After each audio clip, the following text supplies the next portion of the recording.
वैशाख महीने में बाबा शंकर को जो चढ़ाया जाता है और 1000 अश्वमेध यज्ञ का पुण्य फल हम प्राप्त कर लेते हैं। मंदार और शमी ने दोनों ने मिलकर भगवान शिव की आराधना करी और देवादिदेव महादेव ने वर दे दिया।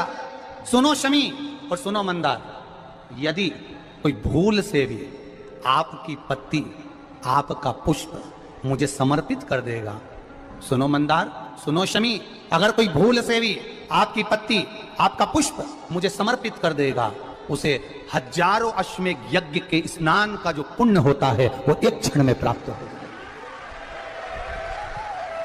1000 अश्वमेध यज्ञ का पुण्य, 1000 अश्वमेध यज्ञ का पुण्य एक क्षण में प्राप्त हो।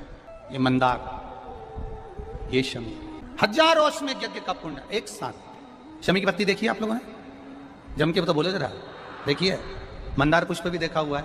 अब शमी की जो पत्ती होती है, उस शमी की पत्ती को भगवान देवादिदेव महादेव पर चढ़ाने का, शमी की पत्ती जो होती है उस शमी की पत्ती को चढ़ाने का एक नियम भी होता है।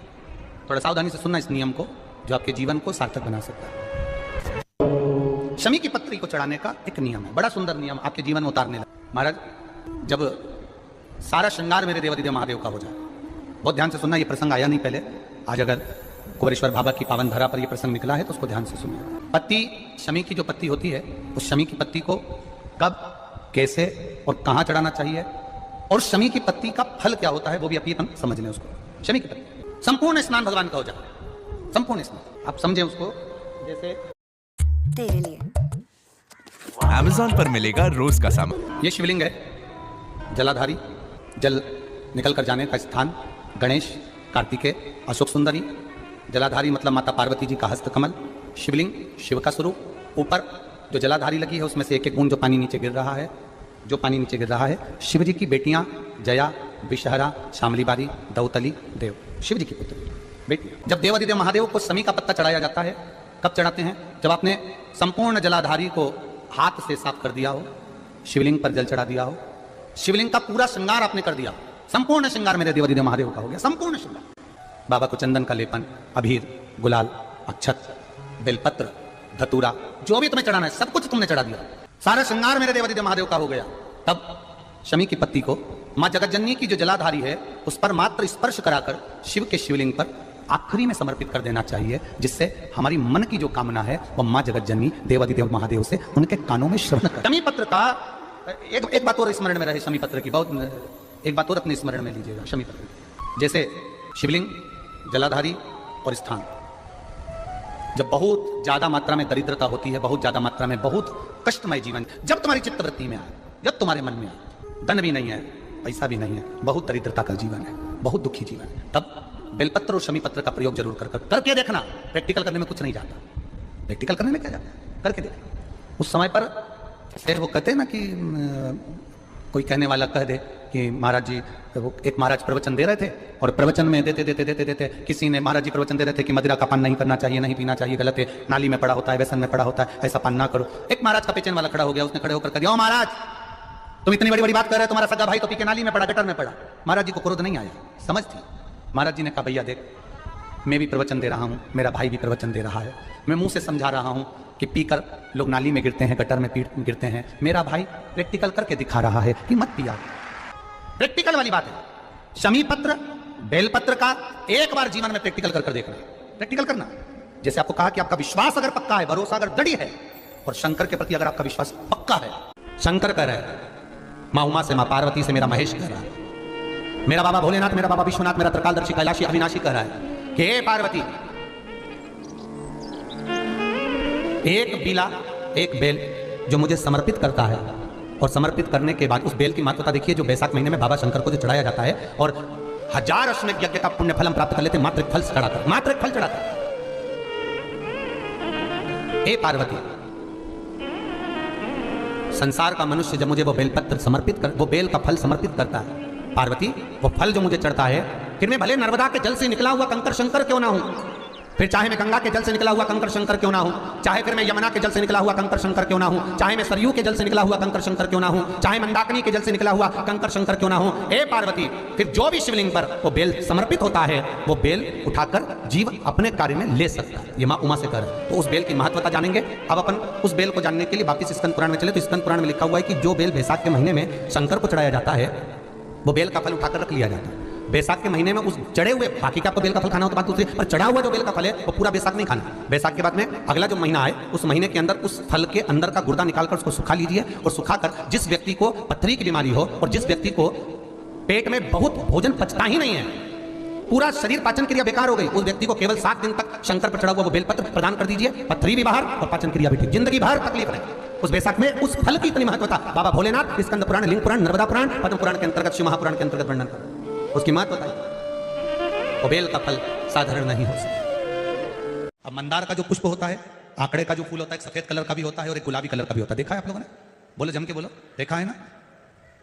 गुलाबी कलर का जो पुष्प होता है वो, आप मंदार का, आंकड़े का जो गुलाबी कलर का पुष्प होता है, आप टीवी पे देख रहे होंगे, एक सफेद देख रहे होंगे, एक मंदार का गुलाबी फूल, नीला कलर का फूल देख रहे होंगे। जो नीला कलर का जो पुष्प होता है, गुलाबी कलर का जो आंकड़े का फूल होता है, प्रयास करना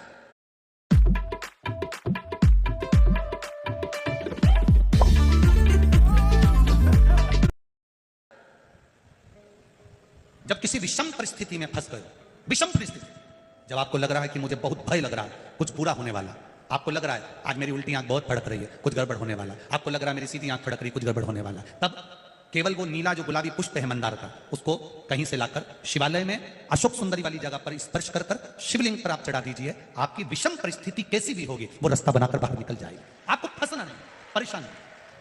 मंदार आंकड़ा, सफेद आंकड़े का पुष्प भी भगवान शिव को समर्पित होकर, जैसे बेले के फल का गुर्दा, बेल का जो फल होता है, बेलपत्री का फल, उसका जैसे गुर्दा, उसके अंदर का जो भाग होता है बेल का, वो गुर्दा,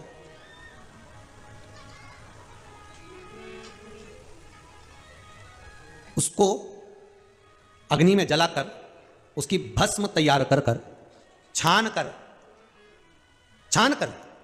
जब जब आपके यहां विद्वान ब्राह्मण शिव जी का अभिषेक कराते हैं, पूजन कराते हैं, तो उसमें लिखते हैं, पूजन के साहित्य में बेलपत्री, धतूरा, दुर्वा, ये उसमें नीचे लिखेंगे भस्म। लिखते कि नहीं लिखते? लिखते हैं ना, भस्म अभिषेक में चाहिए रहती है। तब उस भस्म का थोड़ा सा भी भाग आप अगर शिव को समर्पित कर रहे हो तो ये जान लें कि शंकर मनवांछित फल प्रदान कर रहे हैं, शिव फल प्रदान कर रहे हैं। महाराज बेलपत्री के वृक्ष के नीचे बैठकर हाथ में एक बेलपत्र का पत्ता रखकर आप पंचाक्षर मंत्र नमः शिवाय, ओम नमः शिवाय, या श्री शिवाय नमस्तुभ्यम, या महामृत्युंजय मंत्र का स्मरण कर रहे हो, पर डंडी का भाग अपनी ओर, बेलपत्र की बीच वाली पत्ती का भाग बीच वाली उंगली की ओर रखकर अगर आप स्मरण कर रहे हैं और अपनी काम ना कर कर बेलपत्री के वृक्ष के नीचे बैठकर उस पत्ते को सम्मुख रखकर बाबा से विनय कर कर एकांत में उस बेलपत्री के वृक्ष की छांव में, बेलपत्री के वृक्ष की छांव आप काम ना कर कर उस पत्ते को शंकर भगवान के ऊपर समर्पित कर रहे हैं, तो ये जानकर रखें कि पार्वती और शिव का मिलन करवा रहे हैं और अपनी मनवांछित फल कामना पूर्ण करवा रहे हैं। क्योंकि शिव और पार्वती का जब मिलन होता है, शंकर पार्वती जब एक दूसरे के सम्मुख में होते हैं, शिव और पार्वती जब एक दूसरे के सामने अपने बच्चों के कारण एक दूसरे के सम्मुख में आते हैं, तो उनके चेहरे पर प्रसन्नता का भाव आ जाता है। तो फल, मनवांछित फल की कामना आप जिस कामना के लिए कर रहे हैं, विवाह के लिए, नौकरी के लिए, सर्विस के लिए, व्यापार के लिए, रोग मुक्ति के लिए, आप जिस कामना से कर रहे हैं। ईश्वर महादेव, जो व्यक्ति पथभ्रष्ट होता है, जैसे मदिरा के नशे में पड़ गया, कहीं जुए में पड़ गया, कहीं मांसाहार में पड़ गया, कहीं व्यसन में पड़ गया, कहीं गलत काम में अगर कोई जा रहा है, तो श्रम्भेश्वर महादेव के नाम से काली तिल भगवान शिव को समर्पित करी जाती है। महाराज काली तिल को वापस उठाकर ले आते हैं, उसी काली तिल को जो मदिरा का नशा करने वाला होता है या जो गलत व्यसन में डूबा हुआ होता है, उसको वो सुबह के समय अगर नहीं खाता तो भोजन के साथ उसको दिया जाए। श्रम्भेश्वर महादेव, एक बेलपत्री का भी बहुत अच्छा प्रयोग है श्रम्भेश्वर महादेव का, मदिरा पीने वालों के लिए, मांसाहार, व्यसन में, जुए में, वेश्यावृत्ति में, परनारी में, गलत जगह पर जो डूबे रहते हैं उनके लिए। पहले की कथा में इसका वर्णन किया है बेलपत्री में। श्रम्भेश्वर महादेव। एक बार सब बोलेंगे, कौन से महादेव? श्रम्भेश्वर महादेव। फिर जम के बोल लो एक बार, श्रम्भेश्वर महादेव। जब हमारे घर में क्रोध बढ़ता है या कोई गलत कार्य में जाने लगता है तो श्रम्भेश्वर महादेव का हमें शरणागति लेना चाहिए, श्रम्भेश्वर महादेव का पूजन करना चालू कर देना चाहिए। कई लोग कहते हैं महाराज जी ये श्रम्भेश्वर महादेव का मंदिर कहाँ मिलेगा, हम कहाँ पूजन करने जाए? कहीं नहीं जाना, तुम्हारे घर के पास में जो शंकर जी का मंदिर है वहीं जाओ, उसी देवालय में उसी मंदिर में जाओ, श्रम्भेश्वर महादेव के नाम से जल चढ़ाना प्रारंभ करेंगे। वो जल जो गलत संगत में पड़ा हुआ है उसका आचमन कराना प्रारंभ करेंगे, अपने आप उसकी धीरे धीरे बुद्धि सुधरना प्रारंभ हो जाएगी। ऐसा श्रम्भेश्वर महादेव का है।